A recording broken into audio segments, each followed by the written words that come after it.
नमस्कार। पूर्ण चंद्र कांडपाल जनजागृति का एपिसोड नंबर 1043 1043।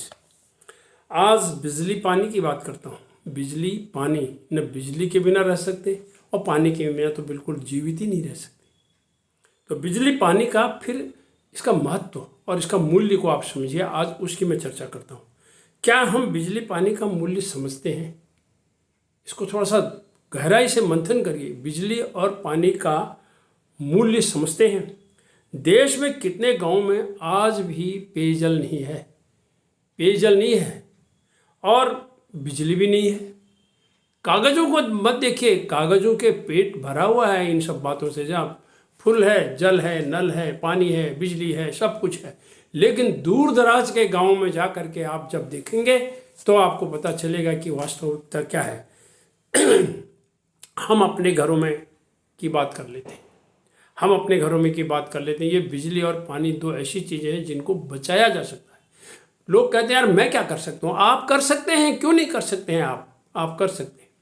आपको भी इस बारे में सोचना पड़ेगा, क्योंकि ये दोनों चीज़ें बचाने लायक हैं, बचाई जा सकती हैं। हमें इसकी कितनी परवाह है, पहले हम अपने परिवार को देखें, अपने परिवार के सदस्यों को देखें। भले ही आप बिल का भुगतान कर रहे हैं, लोग कहते हैं अरे बिल के बिना डर रहा है इसीलिए बिजली और पानी बचाओ कह रहा है। ऐसा नहीं है। परंतु व्यर्थ की बिजली और व्यर्थ का पानी अगर बह रहा है, वो जा कहाँ रहा है? पानी नाली में जा रहा है, बिजली भी यूँ चल रही है। अब उनसे पूछिए जिनके घरों में बिजली नहीं है, कैसे हुए। और उस युग को देखिए जब हम मिट्टी के तेल के एक लैंप से या लालटेन से या अन्य साधनों से पढ़ने का प्रयास दिया जला करके करते थे, तो देखने वाला नहीं था और पानी आया बह गया, पंखा चल रहा है। अब घर की जो मैं बात कर रहा था, आपके घर में पंखे हैं, अब पंखा चल रहा है, कमरे में कोई नहीं है तो किसके लिए चल रहा है? अब आपका टीवी चल रहा है, देखने वाला कोई नहीं, लाइट जल रही है, चाहे वो किचन में, चाहे किसी कमरे में, चाहे जहाँ पर भी, या बाहर की तरफ, कहीं अंदर की तरफ। यदि वो व्यर्थ में जल रहा है, जब उसका सदुपयोग नहीं हो रहा है, तो उस जलने से क्या फ़ायदा? यदि उस बटन को आप बंद कर दें, आपका जाता क्या है? ज़रूरत पड़ेगी फिर ऑन कर लेना। इसी तरह से नल का है, इसी तरह से एसी का है। कई लोगों के घरों में जहाँ एसी है, कोई नहीं है कमरे में, बोला जी कमरे को ठंडा कर रहे हैं, एसी चल रहा है। याद रखिएगा, जब बिजली नहीं होगी तो एसी कैसे चलेगा? उस वक्त को भी याद रखिएगा। कभी कभी जब नहीं आती है बिजली, तब क्या होता है?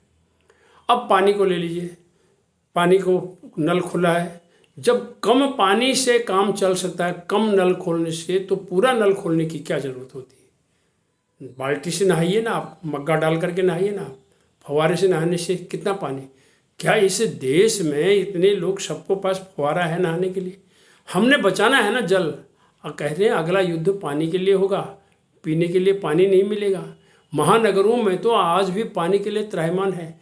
दिल्ली जो देश की राजधानी है, वहाँ पर भी गंगा, यानी उत्तराखंड में गंगोत्री से जो गंगा निकलती है, गंग नहर से पानी आता है। और ज़मीन के अंदर कितना पानी है, कब तक रहेगा? बारिश होगी, उसका संचयन होगा और जमा करा जाएगा, तब वो ज़मीन के अंदर जाएगा, तब भूजल जिसको कहते हैं, वो कब तक चलेगा? लेकिन कुछ भी हो, जहाँ से भी आ रहा है पानी और बिजली, हमें बचाना है, हमें बचाना चाहिए। बिल का सवाल नहीं है, आप सक्षम हैं, आप बिल दे सकते हैं, बिल देने की बात नहीं है। लेकिन बिल किसका दोगे? जब कल पानी नहीं आएगा तो फिर किस चीज़ का बिल दोगे? जब बिजली नहीं आएगी तो फिर किसका बिल दोगे? तो इसलिए मंथन करना चाहिए। पूरे देश को ये सब चीज़ें, ये संसाधन सबको मिलने चाहिए। अगर हम ये सब सोचेंगे तो हम न तो व्यर्थ का पानी बर्बाद करेंगे, कपड़े धोने में साबुन का पानी निकाल के जो दूसरा पानी है वो भी आप क्यारियों में दे सकते हैं, फर्श धो सकते हैं, या और कहीं भी किचन गार्डन में भी उसको आप करा सकते हैं। उसी तरह से बिजली का भी मैंने आपको बताया, व्यर्थ का पंखा न चले, व्यर्थ की लाइट ऑन न हो, व्यर्थ का पानी न बहे। जिस दिन हम सब सोच लेंगे, हम इन समस्याओं को अच्छी तरह से सुलझा लेंगे। धन्यवाद, नमस्कार।